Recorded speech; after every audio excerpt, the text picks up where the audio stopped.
இலங்கையில் இருந்து வெளிநாடு சென்றுள்ள 485 பேரின் ஓய்வூதியம் தற்காலிகமாக இடைநிறுத்தப்பட்டுள்ளது.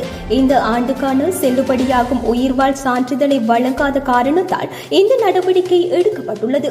வெளிநாட்டில் வசிக்கும் ஓய்வூதியம் பெறுவோர் தொடர்ந்து ஓய்வூதியம் பெறுவதற்கு ஆண்டுக்கு ஒரு முறை உயிர்வாழ் சான்றிதழை ஓய்வூதிய திணைக்களத்திடம் வழங்குவது கட்டாயமாகும். இல்லையெனில் ஓய்வூதிய தொகையை நிறுத்த ஓய்வூதிய திணைக்களம் நடவடிக்கை எடுக்கும். இதேவேளை 2023ஆம் ஆண்டு 1061 பேரின் ஓய்வூதியம் செல்லுபடியாகும் சான்றிதழ் வழங்காத காரணத்தினால் தற்காலிகமாக இடைநிறுத்தப்பட்டதுடன் அதில் 576 பேர் சான்றிதழை புதுப்பித்துள்ளனர். மேலும் 2022ஆம் ஆண்டு செல்லுபடியாகும் உயிர்வாழ் சான்றிதழ் வழங்காததால் 2833 பேரின் ஓய்வூதியம் தற்காலிகமாக நிறுத்தப்பட்டு இதுவரை 1250 பேர் மட்டுமே தங்கள் சான்றிதழை புதுப்பித்துள்ளனர்.